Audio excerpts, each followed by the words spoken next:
আলহামদুলিল্লাহ এই মুহূর্তে খুবই ভালো লাগছে।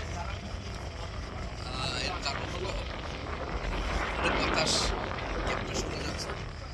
আমার পিছনে যে পাহাড়গুলো দেখতে পাচ্ছেন, এই পাহাড়গুলো হলো মিয়ানমারের পাহাড়।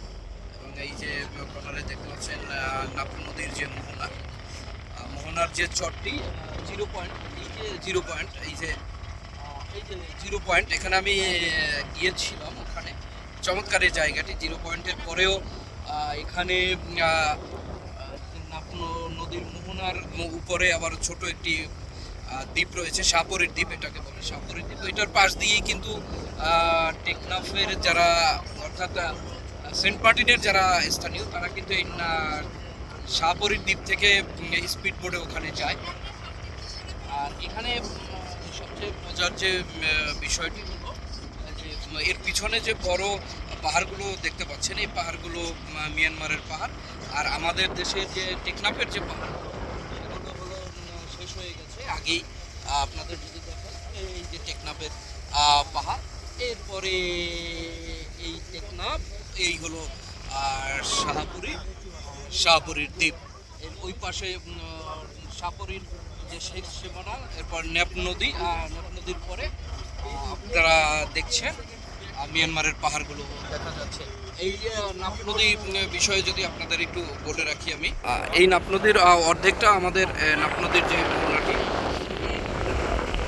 দেখাই।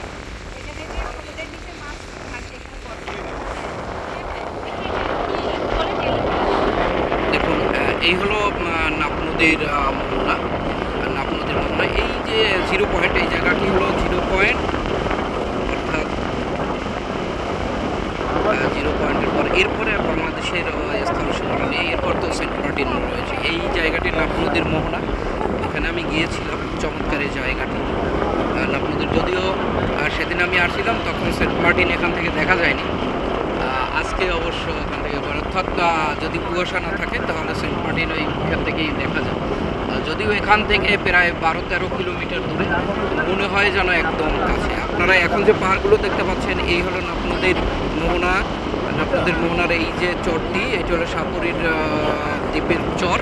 এবার এরপরে ওই যে নাপ নদীর মোহনা, এরপরে আপনারা দেখতে পাচ্ছেন বড় যে পাহাড়গুলো দেখা যাচ্ছে, এই পাহাড়গুলো হলো মিয়ানমারের পাহাড়। এবং আপনাদের যদি দেখাই, দেখুন এই পাহাড়ের যে সারি আস্তে আস্তে আস্তে আস্তে আস্তে আস্তে কিন্তু দক্ষিণে চলে গেছে। এবং দক্ষিণে যেতে যেতে দেখুন এই যে আমাদের সেই কাঙ্ক্ষিত, অর্থাৎ বাংলাদেশের শেষ ভূখণ্ড, এই হলো সেন্ট মার্টিন। অর্থাৎ এই পাশে হলো এই যে মায়ানমারের পাহাড়গুলো আপনারা দেখলেন। এরপরে এই মাঝখানে তারপরে সমুদ্রর পরে এইখান থেকে সেন্ট মার্টিন শুরু। অর্থাৎ সেন্ট মার্টিনের যে পূর্ব পাড়া, এই যে দেখতে পাচ্ছেন ওখানে জেটি ঘাট রয়েছে। এরপরে মাঝখানে একটি মোবাইল টাওয়ার আপনারা দেখতে পাচ্ছেন।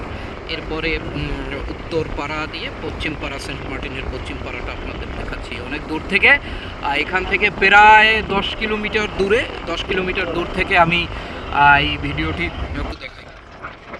দেখুন, এখান থেকে এই যে আমার হাত বরাবর, আপনারা দেখতে পাচ্ছেন আমার হাত বরাবর, ওই যে দূরে দেখা যাচ্ছে, এই হলো আমাদের সেই কাঙ্ক্ষিত সেন্ট মার্টিন, যেখানে আমরা যাচ্ছি। দোয়া করবেন আলহামদুলিল্লাহ, যাতে সেন্ট মার্টিন ভ্রমণ শেষে আবার এখানে যারা রয়েছেন এই ভ্রমণ প্রিয়সু, সবাই যেন আবার নিজ মানে পরিবারে ফিরে যেতে পারেন।